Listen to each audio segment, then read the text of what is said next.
নমস্কার বন্ধুরা, পঞ্চব্যঞ্জন হেসেলে সবাইকে স্বাগত। আজ আরেকটি রেসিপি নিয়ে তোমাদের সামনে চলে এসেছি। সামনেই চলে আসছে আমাদের সবথেকে বড় পুজো দুর্গাপুজো। দুর্গাপুজোর সময় একটু ভাজাভুজি এই সমস্ত লেগেই থাকে, তো তার জন্যই নিয়ে চলে এসেছি ফিশ কাটলেট। তো ফিশ কাটলেট বানানোর জন্য মাছটাকে আগে পরিষ্কার করে ধুয়ে নিয়েছি। একটা কড়াই বসিয়ে দিয়েছি, কড়াই দিয়ে দিলাম 1 কাপ জল আর সঙ্গে একটু লবণ। জলটা একটু সামান্য ফুটে উঠলেই দিয়ে দিচ্ছি এখানে মাছটা। আর মাছটা সামান্য ফুটে উঠলে এর মধ্যে আমরা দিয়ে দেবো একটু লেবুর রস। লেবুর রস দিলে মাছের যে আষ্টে গন্ধ সেটা কিন্তু একেবারেই থাকবে না, সেই জন্য আমরা এখানে লেবুর রসটা ব্যবহার করছি। এবার মাছটা বেশ ভালোভাবে সিদ্ধ হয়ে যাক, ততক্ষণ পর্যন্ত আমরা এটাকে আগে সিদ্ধ করে নিই। আর সিদ্ধ হয়ে যাওয়ার পরে আমরা একটু দেখে নেব খুন্তির সাহায্যে যে মাছটা ঠিকঠাকভাবে সেদ্ধ হয়েছে কিনা, যদি বুঝতে না পারি। আর তারপরে মাছটাকে বেশ সুন্দরভাবে ঠান্ডা করে নেব। ঠান্ডা করে নিয়ে এই মাছগুলোর সমস্ত কাঁটাগুলো সুন্দরভাবে বেছে নেব। আর বন্ধুরা, একটা অনুরোধ করে রাখি ততক্ষণ কাঁটা বাছতে বাছতে, যে তোমরা যারা যারা নতুন বন্ধু তারা অবশ্যই চ্যানেলটা, যদি রেসিপিগুলো তোমাদের ভালো লাগে তাহলে সাবস্ক্রাইব করে পাশে থেকো। আর পাশে থাকা বেল আইকনটি অবশ্যই প্রেস করে রেখো, তাহলে আমি যখনই কোনো রেসিপি তোমাদের সঙ্গে শেয়ার করব তখন সব থেকে আগে তোমাদের কাছে তার নোটিফিকেশন পৌঁছে যাবে। দেখো এদিকে কিন্তু মাছটা বাছা প্রায় হয়ে গেছে, আর দেখো মাছটা কত সুন্দর সেদ্ধ হয়েছে। এইভাবে সমস্ত মাছটা আমরা কাটা বেছে নিয়েছি। এইবার এদিকে কড়াই বসিয়ে দিয়েছিলাম, কড়াইয়ে দিয়ে দিচ্ছি সাদা তেল, তাও কিন্তু খুবই সামান্য। তো তারপরে পেঁয়াজটা দিয়ে দিয়েছি, তেল গরম হয়ে গেলে পেঁয়াজটা একটু ভাজা ভাজা মানে একটু লালচে রঙটা চলে আসবে, সেই সময় আমরা এখানে দিয়ে দেবো থেতো করা রসুন। রসুনটা এখানে কিন্তু অবশ্যই বন্ধুরা থেতো করাই ব্যবহার করবে। আর এই সঙ্গে কিন্তু আমি লবণটা কিন্তু পুরোপুরি দিয়ে দিয়েছি, তবে তোমরা যদি একবারে বুঝতে না পারো সেক্ষেত্রে ধাপে ধাপেও দিতে পারো।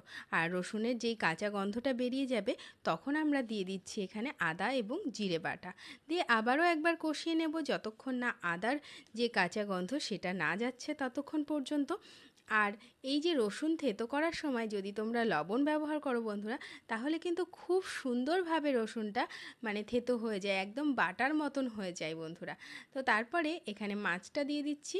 মাছটা দেওয়ার পরেও কিন্তু বেশ খানিকক্ষণ আমরা নাড়াচাড়া করে নেব, এতে কাঁচা গন্ধটাও দূর হয়ে যাবে। আর তার সঙ্গে সঙ্গে মাছটা কিন্তু খুব সুন্দরভাবে মিহিভাবে মানে ছড়িয়ে যাবে আর কি, যখন আমরা এর মধ্যে আলুটা মিক্সড করব।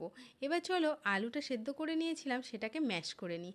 দেখো এরকম একটা ফর্কের সাহায্যে যদি আমরা ম্যাশ করে নিই, খুব তাড়াতাড়ি কিন্তু ম্যাশও হয়ে যায়, আর তার সঙ্গে সঙ্গে কিন্তু ম্যাশটা খুব সুন্দরও হয়। তো আলু ম্যাশ আমার তো এদিকে হয়ে গেল। তো এবার চলো কড়াই কী অবস্থা আবার দেখে নিই। দেখো এদিকে কিন্তু মাছটা বেশ সুন্দর ভাজা ভাজা মতন ব্যাপার হয়ে গেছে। এখানে দিয়ে দিলাম কাঁচা লঙ্কা, তার সঙ্গে দিয়ে দিচ্ছি পরিমাণ মতন হলুদ, একটু সামান্য পরিমাণে লবণ, মানে যেটুকু প্রয়োজন আলুরটা লবণটা দেওয়া হয়েছিল না সেই লবণটা দিয়ে দিলাম, আর একটু ধনে গুঁড়ো, আর তার সঙ্গে দিয়ে দিলাম মিট মশলার গুঁড়ো। ব্যাস, এবার বেশ সুন্দরভাবে আবারও আমরা নাড়াচাড়া করে নেব, কষিয়ে নেব যতক্ষণ না একটা মাখা মাখা ব্যাপারটা আসছে। আর মাখা মাখা ব্যাপার করার জন্য তো এই আলু সেদ্ধটা দিতেই হবে, তো সেই জন্য আলু সেদ্ধটাও দিয়ে দিলাম। এইবার ভালো করে বেশ সুন্দরভাবে এটাকে নাড়াচাড়া করে কষিয়ে কষিয়ে একটা মাখো মাখো ব্যাপারটা চলে আসলেই দিয়ে দেবো এখানে ভাজা মশলার গুঁড়ো। তারপরে আবারও খানিকক্ষণ একটুখানি কষিয়ে নেব, যখন দেখব কড়াই থেকে বেশ সুন্দরভাবে উঠে আসছে তখন মশলাটাকে বন্ধ করে দেবো। এদিকে দেখো মশলাটা আমার ঠান্ডা হয়ে গেছে, আমি একটা বোল নিয়ে নিয়েছি, বলে 2 চামচ কর্নফ্লাওয়ার দিয়ে দিলাম। এবার কর্নফ্লাওয়ারের সঙ্গে দিয়ে দিচ্ছি পরিমাণ মতন গোলমরিচের গুঁড়ো, মিট মশলার গুঁড়ো আর সামান্য লবণ, দিয়ে জল দিয়ে একটা বেশ পাতলা ধরনেরই একটা ব্যাটার তৈরি করছি, কারণ কর্নফ্লাওয়ার দিয়ে কিন্তু খুব একটা গাঢ় ব্যাটার করা যায় না, সেজন্য পাতলাই করে রাখছি। আর যেহেতু আমি এখানে ব্রেড ক্রাম্বস দিয়ে কোট করব। আর হ্যাঁ বন্ধুরা, এটা কিন্তু ব্রেড ক্রাম্বস মানে যেটা বাজারে কিনতে পাওয়া যায় সেটা নয়, আমি কিন্তু নর্মাল যে পাউরুটির স্লাইসগুলোকে গুঁড়ো করে নিয়েছি, এটাতে কিন্তু খুব সুন্দর টেস্ট হয়। মানে যে ব্রেড ক্রাম্বসটা তো একটু ফ্রাই করা থাকে, আর এটা কিন্তু একদম নর্মালটা। হ্যাঁ, তো এইভাবে করে দেখো বন্ধুরা, খুব সুন্দর হয় খেতে। তো দেখো এদিকে আমি কাটলেটগুলো গড়ে নিচ্ছি ততক্ষণে। আর কাটলেটের শেপটা তোমরা তোমাদের ইচ্ছে মতন করে নেবে। তো এইভাবে দেখো আমার 6টা কাটলেট তৈরি করা হয়ে গেছে। তো চলো এবার কাটলেট কিভাবে তৈরি করছি সেইগুলো তোমাদেরকে একটু দেখিয়ে দিই। এদিকে ব্যাটারের মধ্যে প্রথমে দিয়ে দিলাম, ব্যাটারে কোট করে আমি দিয়ে দিচ্ছি এদিকে ব্রেড ক্রাম্বসের মধ্যে। তারপর ব্রেড ক্রাম্বসে একবার কোট করা হয়ে গেলে আবারও দিয়ে দিচ্ছি ব্যাটারের মধ্যে, আবারও একবার কোট করে নিচ্ছি। অর্থাৎ আমি এখানে কিন্তু ডবল কোট করেছি। ডবল কোট করে নিয়ে এখানেই পাশেই রেখে দেবো, কারণ এটা একটু সেট হতে সময় লাগবে। আরও দু একটা করে নিই, করে নেওয়ার পরে তারপরে তোমাদেরকে বাকিটা আবার দেখাচ্ছি।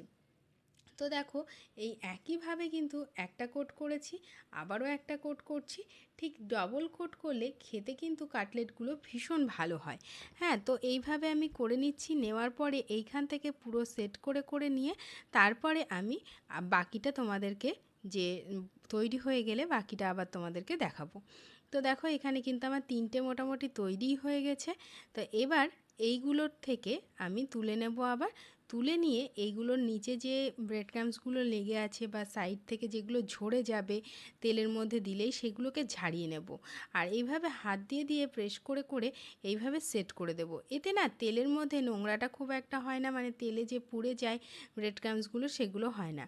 তো দেখো এদিকে আমি 4টে ব্রেড ক্রাম্বস দিয়ে করেছি, আর দুটো একটু অন্যরকমভাবে করব, তবে সেই রেসিপিও তোমাদের সঙ্গে শেয়ার করব খুব তাড়াতাড়ি। এদিকে তেলটা গরম করে নিয়ে কাটলেট দুটো করে ছেড়ে দিচ্ছি। আর আমি বেশিরভাগ সময় কাটলেট বা এই ধরনের ফ্রাইয়ের ক্ষেত্রে আমি উপর থেকেও তেলটা এইভাবে দিতে থাকি, মানে পাশ থেকে এইভাবে উপরের অংশে যাতে পড়ে সেই রকমভাবে দিতে থাকি। এতে কিন্তু কাটলেটগুলো ভাজা খুব সুন্দরভাবে হয়। তো দেখো এদিকে কিন্তু একটা দিক আমার হয়ে গেছিলো, উল্টে দিলাম। উল্টে দিয়েও কিন্তু একইভাবে আমি পাশ থেকে তেলটাকে উপরের দিকে দেওয়ার চেষ্টা করছি, তাতে খুব সুন্দর করে ভাজা হয়ে যাচ্ছে। আর এই যে একদম কিন্তু ভাজা রেডি। তো আজকের রেসিপি তোমাদের কাছে কেমন লাগলো সেটা অবশ্যই জানিও। আর ততক্ষণে আমি বাকিগুলো কিন্তু ভেজে ফেলি বন্ধুরা। তো কমেন্ট বক্সে অবশ্যই জানাবে আজকের রেসিপি কেমন লাগছে, আর তোমরা পুজোতে কে কী রেসিপি তৈরি করো ঘরে। তো আজকের তো রেসিপি আমাদের তো কমপ্লিট হয়ে গেছে, আমরা এবার টেস্ট করি, আর তোমরা তৈরি হয়ে যাও এই রেসিপিটাকে ঘরে তৈরি করার জন্য। একদম দোকানের মতন ফিশ কাটলেট। আজকের মতন এই পর্যন্তই। টাটা।